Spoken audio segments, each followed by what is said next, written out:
उनके मां को तहलिया दी गई है, क्या कहेंगे सर? पिछले दिनों भी राहुल गांधी जी के सभा में। देखिए, इसके बारे में पहले भी हम अपनी बात कह चुके हैं कि जो आदमी डिस्परेट हो जाता है, अपनी सफलताओं के संबंध में पूरा वो विश्वस्त हो जाता है कि हम असफल हैं, तो इन किन प्रकार न गंदी गंदी बातों का, गंदी हरकतों को अपना करके वो कुछ दिखलाना चाहता है कि लोग देखें, समझें, हमारे बारे में भी कुछ चर्चा करें। तो चर्चा में आने के लिए ऐसी बातों का सहारा वो लोग ले रहे हैं जो घोर निंदनीय है, अपमानजनक है, बात बोलने में भी हम लोगों को घृणा लगती है। लेकिन राजनीति है, वो लोग इसी की बात कर रहे हैं, तो हम लोग तो अपेक्षा करते हैं बिहार के मतदाताओं से, भारत के मतदाताओं से, जो आज 78 वर्ष की आज़ादी के बाद कई एक चुनावों को उन्होंने झेल चुका है, यहाँ की डेमोक्रेसी जड़ पकड़ ली है, तो उन लोगों की हरकत को बड़ी पैनी दृष्टिकोण से लोग देख रहे हैं और इसका जवाब सही समय पर चुनाव में लोग दे देंगे।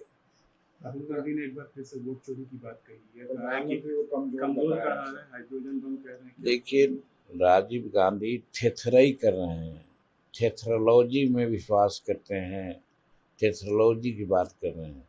जब चुनाव आयोग ने सारी बातों की चर्चा, पारदर्शिता की चर्चा कर दिया, अब तो एसआईआर पर किसी प्रकार की कोई बातें नहीं होनी चाहिए, एकदम ट्रांसपेरेंट, पारदर्शी रूप में सबको मौका दे करके स्पष्ट किया कि किसी वैलिड व्यक्ति का नाम मतदाता सूची से कभी नहीं हटेगा, और दूसरी ओर कोई इनवैलिड आदमी किसी भी परिस्थिति में मतदाता सूची में नहीं रहेगा।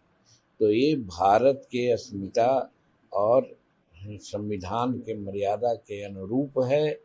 इसकी चर्चा आज इलेक्शन कमीशन कर रही है, जो हिंदुस्तान के डेमोक्रेसी के लिए ये बड़ा अच्छा लक्षण है, स्वर्णिम युग है कि इस प्रकार की बातें आज न्यूट्रल होकर के हमारे इलेक्शन कमीशन बात कर रही है। ये कहाँ की बात है? मैं प्रश्न बार बार कहता हूँ और बहुत लोग ऐसा प्रश्न करते हैं। ये होना चाहिए कि जो मरे हुए लोग हैं वो वोट देते जाएं, आज दें, कल दें, परसों दें, सब बार दें। अगर मान लीजिए उन लोग कहते हैं कोई गलती हुई है कि पहले कैसे वोट दे दिए, तो गलती का गलती से सुधार नहीं होता है, उसका सुधार होता है।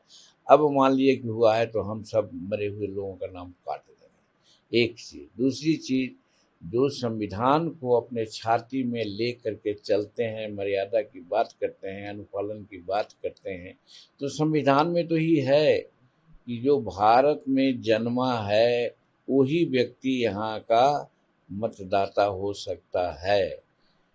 इसमें किसको कोई कोई गरज नहीं होना चाहिए, कोई माने इस पर शिकायत तो नहीं होनी चाहिए, और वही इलेक्शन कमीशन कर रही है। तो इसमें जो लोग गलत ढंग से आकर के, बाहर से आकर के मतदाता नाम सूची में नाम बना लिया है और राजनीति को प्रभावित कर रहा है, राजनीति को दूषित कर रहा है, तो राजनीति को साफ करने के लिए इलेक्शन कमीशन जो एक तटस्थ संस्था है कर रही है, तो गलत क्या है? तो इसलिए किसी भी परिस्थिति में वो लोग जो एसआईआर की बात करते थे, अब जनता समझ गई है, धूमिल बात हो गई है, इसलिए वो अब कहते हैं तो लजाए हुए वो कह रहे हैं। वो योज और वो ताकत नहीं है जैसा पहले लेकर के चले थे, लगता था कि समूचा हिंदुस्तान को बदल देंगे। अब वो लोग लजाए हुए अपनी बात को बोलते हैं, तो इसमें कोई तुक नहीं है। ठीक ढंग से एसआईआर हो रहा है और हम समझते हैं कि इससे पारदर्शी कोई नहीं हो सकता था कि विदेशियों को हम लोग यहाँ से नाम कटवाएं, और वाकई लोग हैं जिनका नाम जुटवाएं, मरे हुए लोगों को नाम कटवाएं। यही तो हो रहा है और ये सतत प्रक्रिया है, हर वक्त ऐसा हुआ है। आज जिस राज्य में कांग्रेस का राज है वहाँ भी हुआ है, तो वहाँ के बारे में क्यों नहीं बोलते हैं? तो इस तरह से कहने का मतलब द्वर्थक बात तो नहीं ना होगी, लेकिन विरोधी का काम है विरोध करना, वो कर रहे हैं, और इलेक्शन कमीशन का काम है ठीक ढंग से, पारदर्शी ढंग से आगे काम कराना, वो कर रही है। राहुल गांधी तो कमज़ोर आदमी ही कमज़ोर किसी को मानता है।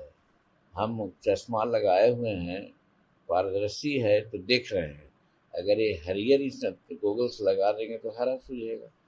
तो उस तरह से आज नरेंद्र मोदी ऐसा सशक्त समस्त हिंदुस्तान नहीं, भारत ने संसार में इक्के दुक्के नेता लोग हैं, बल्कि सबसे सर्वोपरि हैं। अपनी दक्षता को इन्होंने दिखा लिया, अब सब लोग मानता है, चाहे ऑपरेशन सिंदूर के नाम पर हो, चाहे वैदेशिक नीति के नाम पर हो, सब कोई नरेंद्र मोदी की धाक को समझ रहा है। हिंदुस्तान की आर्थिक व्यवस्था 11वां-12वां पोजीशन से लेकर के 5वां पोजीशन पर ले आए हैं कि संकल्प है कि साहब 2030 के पहले हम लोग संसार का तीसरी आर्थिक व्यवस्था बन जाएंगे और 2047 के पहले भारत सबसे अच्छा उन्नत राष्ट्र, विकासशील राष्ट्र बन जाएगा, विकसित। तो ये में हम लोग सफल हो रहे हैं, कर रहे हैं। इसको कमज़ोर कैसे कहा जाएगा? कमज़ोर कहने वालों का जो दिमाग है उसको थोड़ा सा ऑपरेशन करने की जरूरत है। चिराग पासवान की पार्टी जो है कह रही है कि 2015 में जिस तरीके से हम लोगों ने 43 सीटों पर चुनाव लड़ा था, इस बार भी सम्मानजनक सीट मिलनी चाहिए, चाहे ही विधायक नहीं हो, लेकिन फिर भी नेता जो है वो प्रधानमंत्री नरेंद्र मोदी के बाद कहीं भी सभाएं करते हैं तो बड़े पैमाने पर लोग आते हैं, तो उसको देखा जाए। देखिए, चिराग जी के बारे में मैं कुछ नहीं कहना चाहता हूँ। वो पार्टनर हैं, एनडीए के पार्टनर हैं, युवा हैं और अति उत्साह में कुछ बातें बोल देते हैं और कोई भी बोल सकता है, लेकिन निर्णय तब होगा जब एनडीए के लोग आपस में बैठेंगे। हम समझते हैं कि ये दशहरा के बाद सब लोग बैठेंगे और वहीं पर सब तय हो जाएगा। इसके पहले बहुत लोग कहते रहते हैं, हमारे लोग भी कुछ बातें बोलते हैं, लेकिन उसका कोई मतलब नहीं। मतलब है जब अधिकृत रूप में एनडीए के लोग बैठेंगे, तय करेंगे, तब ये बातें होगी। हाँ, एक बात मैं ज़रूर कहता हूँ कि अभी हिंदुस्तान में नरेंद्र मोदी की आवश्यकता है, बिहार में नीतीश कुमार की आवश्यकता है। किसी भी परिस्थिति में महागठबंधन के लोग नहीं आवे, ये हर एनडीए के कार्यकर्ता और नेता का फर्ज होना चाहिए।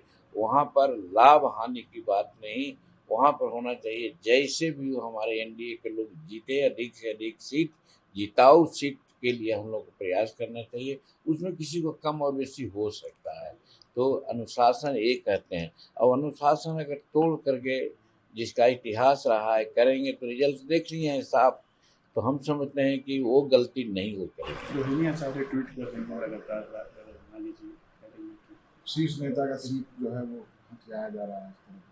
देखिए, मैं समझता हूँ कि वंशवाद परंपरा जाते अपना क्या कहते हैं परिवारवाद की जो लांछना लगी है लालू यादव पर, कमोबेश इसको मिटाने के लिए ये कुचक्र दिखला रहे हैं, दिखावा के लिए बात कर रहे हैं।